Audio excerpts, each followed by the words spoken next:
Welcome in episode 3 of Risers and Fallers, presented by Mojo on the Mojo Podcast Network. As always, I'm your host, Luke Sawhook, joined by a different co-host today. It's going to be Akash Patel. Akash, how you doing, man? What's up, man? How are you? Doing great, doing great.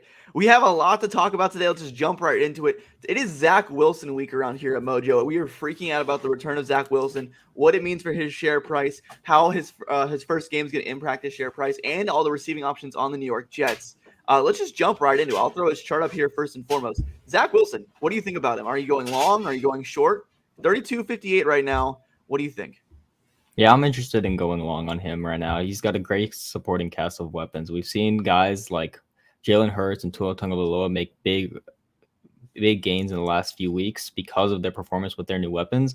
And Zach Wilson is no different. Right now on Mojo, Garrett Wilson's the 5th highest wide receiver in future value. Elijah Moore is the 11th highest wide receiver in future value. And Brees Hall's the 4th highest running back in future value. This is a star-studded cast. And Zach Wilson has the potential to be one of them. Right now, he's 12th amongst quarterbacks in future Mojo value, lower than his weapons are, which means that there's probably some discrepancy here. If Zach Wilson can take advantage of a great supporting cast, he can rock it up just like we've seen for Tua and Hurts. Right. Yeah, I honestly think Tua is still extremely underpriced. I've been tweeting about it a lot lately. I think that he is still really, really underpriced. Jalen Hurts is a little underpriced, but I think he's starting to get around to where I think his value should be on Mojo. He's top 10 right now in future quarterback projections still. Tua is not. I think Tua has less future projections than Trey Lance, Mac Jones, among other quarterbacks, and I think that's a mistake. I think that the market will be, correcting that as soon as he continues to ball out. Like, hopefully on Thursday night, he has another big game and once again increases his stock. But for now, I'm definitely interested in Zach Wilson. Let's dive a little bit more into his return this week. What do you think Zach Wilson has to do to go out there and make his share price go up? Yeah, so if we see a game, if we see like a game where he has like, if he was to have like 250 or 300 passing yards, 2 or 3 passing touchdowns, I think that'd be great for his Mojo value. Absolutely. Absolutely. I totally agree. And then on the other hand, right, if he goes out there and he puts up a dud, playing the Steelers defense in Pittsburgh, his first game back, he's coming off, he's not like he was suspended or something. He was dealing with a pretty major injury. If he goes out there and throws a couple interceptions, has like 200 yards passing, his stock price could go down, but it's all, that's the fun thing about Mojo, right? Is you get to call your shot on the guy. And this is the time to get in right now on Zach Wilson, whether you don't like him or you do like him. There's multipliers available for free. You can throw a ×10 multiplier on Zach Wilson, go all in or short him. And, whether or not he has a good game, you can really bank it all on one performance to see if he's going to go up or go down and cash out immediately. So right. It's a tough matchup, definitely. Yeah, absolutely. In the short term, he could be a potential short candidate, but in the long term, I am looking to go long on him because, I don't play matchups to matchups when I do content for like trying to talk about Mojo because there's a lot of big gains to make, but there's also big losses. There's a lot of variance. And so I do think it's possible, but I think I'm a lot more confident in betting on multiple weeks. And so in the long term, I think Zach Wilson's a great bet. Yeah, I absolutely agree with that 100%. I think this week, he might not have the biggest game. I actually do think I agree with you. I think if I were able to invest in Mojo, I'm in Ohio still, so I can't yet, but I would throw a multiplier on Zach Wilson and go short for this week because I think that he's, coming back from an injury. He's in a tough defensive matchup here. It wouldn't surprise me if he struggles a little bit in week 1 in terms of Mojo value. It's not fantasy football. It's completely different. It's Mojo points, Mojo value. And with Zach Wilson facing a tough matchup, although the passing volume might be pretty high, the Jets are throwing the ball more than any team in the NFL.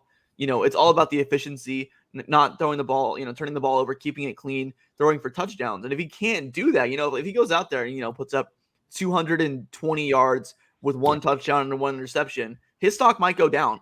Yeah, it's interesting. For a guy like Zach Wilson, the volume definitely helps because Mojo value is based off of stats. And so more volume definitely helps. But also the efficiency is what's going to determine more of his future value, what the market thinks about it. But one thing that is true is that the market is pretty forgiving for these young quarterbacks. Like Zach Wilson right now, so far in his career, I'll just say he has not been a good quarterback from what we saw in his rookie season. And that's okay. A lot of rookie quarterbacks aren't good. Right now, for all the quarterbacks in the top 12 of future Mojo value, Zach Wilson actually has the 2nd lowest career Mojo points per game. And that's only higher than Trey Lance, whose numbers are skewed because he's coming for like a play or two and like just run a draw play. And so Zach Wilson, out of all like the starting quarterbacks, probably like it's reasonable to say he does have the lowest Mojo value per game. But Wow. now he's also right now he's 12th, and so that's kind of he's the lowest in per game and in future value. Right now his price is 32.5. And I think that if he can go out there and prove that he's a starting quarterback, that he's a franchise quarterback, he can honestly see his share price double over the next season, go up to like Trevor Lawrence at 68 or Joe Burrow at Yeah. 65. Yeah, absolutely. I totally agree with that. Like you mentioned with Trevor Lawrence, right? Didn't get off to the smoothest start to his career, but he started That's to right. perform up to expectation, and now Hmm. his share price on Mojo has gone up tremendously. So that's That's right. definitely within the realm of possibilities for Zach Wilson. But let's get into some of the options around Zach Wilson now. I know this is the guy that you particularly like a lot, Elijah Moore. He's had a slower start to the year than some might have expected. Garrett Wilson's breakout definitely slowed things down. Joe Flacco playing a quarterback obviously could throw a wrench into things. But what do you think about Elijah Moore with the return of Zach Wilson? How does that impact his share price? Currently sitting at $14.11, down 1.6% in the last week. Yeah, Elijah Moore. I was interested in buying him. So Dynasty Fantasy Football is similar to Mojo, where you're looking at future production for the rest of their Long term, career. yes. Yes, that's right. But honestly, Elijah Moore's price has not fallen a lot in Mhm. on Mojo over the last few weeks with his performance. It's fallen a lot in Dynasty Fantasy Football, but not on Mojo right now. Like I said at the beginning of the show, he's still 11th in future value, and honestly, Mhm. it feels just like a hold. I'm not making a strong case whether I'm shorting him or going long on him. It feels like a fair price. Yeah, I agree. I think this is honestly kind of a point where you kind of want to wait and see with Elijah Moore a bit more Yeah. here. You want to see the relationship between he and Garrett Wilson with the return of Zach Wilson to the equation. With Joe Flacco in town, the pass attempts are through the roof. Is that going to Hmm. be sticky? If so, the yards per attempt for Zach Wilson are obviously going to be higher, or at least hopefully going to be higher than Joe Flacco's. The A dot's definitely going to be up. So I think that could benefit guys like Garrett Wilson or maybe even Elijah Moore. I don't know. But we just don't know the relationship between those two yet with Zach Wilson under center. And we're going to have the rest of the season, 15 weeks of football, to watch what that relationship looks like. So that's going to be really, really important to the long-term aspect of Elijah Moore, and Garrett Wilson. But Elijah Moore is definitely like a hold for me. I don't really have a strong opinion on going long or shorting, just like you. If I had to pick one, I might pick short just because I honestly think that Garrett Wilson is the real deal. Let's get into Garrett Wilson right now that we bring him up. Yeah. $15.25 right now. His price is up 9% over the last week. And man, he has looked incredible, earning a lot of targets, had a huge game against the Cleveland Browns. What do you think about Garrett Wilson's stock? Yeah, right now he's fifth in future values. So similar thing to Elijah Moore. I really like the player. I really like his future potential. But honestly, right now, it's looking more like a hold. Nothing Right. against him, but just with the nature of his price right now. Right. Yeah, a similar story to Elijah Moore for me, but more leaning towards going long, just because I buy in on the talent. I think he's an absolute stud prospect. He's polished. He was pro ready coming out. I really, really liked him alongside Drake London as the wide receiver 1 and 2 of this class. Pretty clear cut for me. Over the offseason, he just didn't really have the hype train that some of the other guys did, like the Chris Olave, Drake London, Burks, George Pickens, Sky Moore, because there's a lot more competition in New York with Elijah Moore's presence. A lot of people didn't think that his target share would be high enough to see a high fantasy value or mojo value in year one. But it's kind of proven that his talent has kind of risen above the rest there in New York to start his career. So yeah, I think Garrett Wilson's off to a great start. I do like going long on Garrett Wilson just because I believe in the talent. And this is entire career earnings as well. So maybe if Zach Wilson isn't good, they'll replace him with somebody else in the long term. So Yeah. that being said, I do like going long on Garrett Wilson at his I current don't price. I don't know. Like I don't disagree with any of that. Like I love the talent and I love the player. It's just that at Right. his price right now. Like his future value right now is between Drake London and T Higgins. It's only behind Jamar Chase, Justin Jefferson, Jalen Waddle, Amon-Ra St. Brown, and Drake London. So he's actually sixth, but Chase wasn't showing up for some reason. So you But think the expectations might be a little too high? I don't think the expectations are too high. I think the expectations are just right, and so I'm Okay. just holding him. Okay. Yeah, fair. Fair enough. All right, let's get into a tight end who's been making some noise in fantasy football to start the year. Tyler Conklin, $3.84, surprisingly down 2% on the last week, despite another pretty good performance in week 3. What are your expectations for Tyler Conklin with the return of Zach Wilson? Yeah, I mean we've seen Tyler Conklin operate as the second option almost in this offense, and that's not going to be the case long term. Long term, it's going to be Elijah seeing more targets than him, and maybe even Corey Davis, depending on what kind of formations they want to run. And so long term, I'm not exactly shorting him because like it's not like his price has been He's skyrocketing up, very like you cheap. said. Yeah, but long term, I do not expect anything like this to continue. Yeah, I agree with that. I obviously think that this is kind of a hot stretch for Tyler Conklin. I think it's a combination of Joe Flacco kind of preferring that safety blanket option where Zach Wilson's more aggressive, combined with the extremely high pass attempts. So his target share has been really good. I think his reception numbers have been incredible so far. He's been great with Joe Flacco under center, but Joe Flacco is not going to be under center anymore, and that's a big Right. problem for Tyler Conklin. I think we're going to see a return to Absolutely. form for Tyler Conklin over the next coming weeks. But that being said, I mean, if you want to throw a multiplier on him and bank on a couple of more weeks of good production, I don't hate it. If he continues to perform, his stock could rise, and that could lead to big gains. But at the same time, you could short him with Right. that multiplier on if you think that Zach Wilson's going to come out of the gate stumbling and, obviously just reap the rewards of a slow start. You can do that for any weapon on this Jets offense too, which is the fun part about Mojo, is everyone's kind of connected, right? Like the receivers are kind of connected to how well the quarterback's doing, and vice versa, right? That's So right. you If can you want to, short and I players, was thinking you about can that go long on earlier. players. It's pretty interesting to do like group moves. I haven't even thought about that so far in Right. I was strategy, thinking actually. about that earlier about stacking offenses and compounding your gains. Like if you think that this Jets offense is one that you want to invest heavily in, then you can invest in every single one of their weapons and Zach Wilson.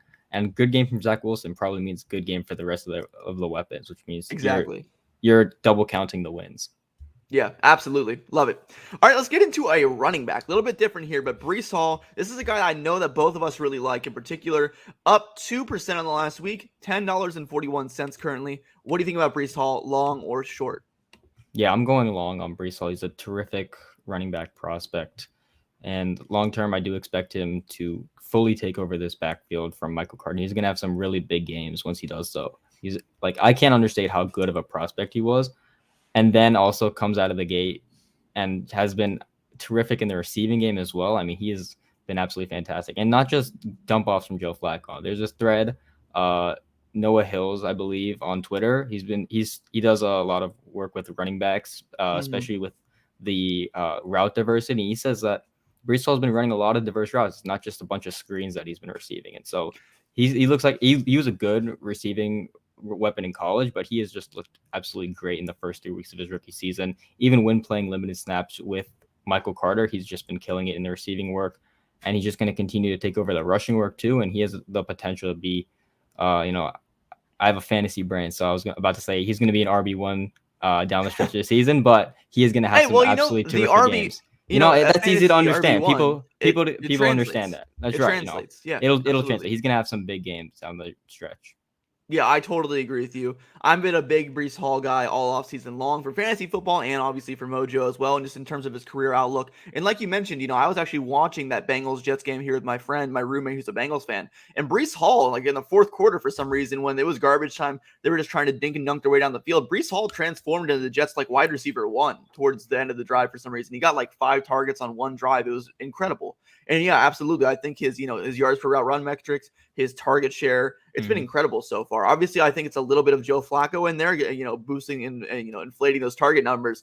But I think the usage is really encouraging in the passing game, especially with Michael Carter there, who's kind of notorious for being a pretty skilled pass catching back. So I think it's pretty great to see Brees Hall's usage, and I absolutely agree. I think down the stretch, we're going to see plenty of great things from Brees Hall. All right, Akash, one last time here, real quick, prediction time. Is Zach Wilson's stock going to go up or down following his first game back on Sunday?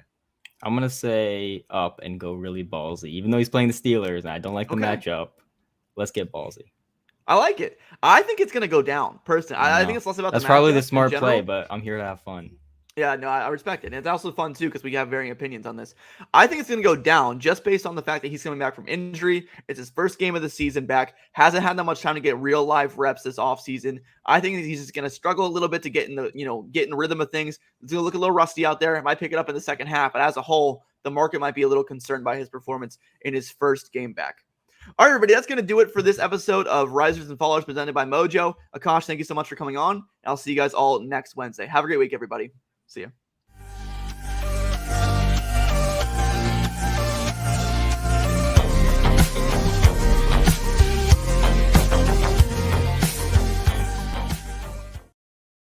Call 1-800-GAMBLER.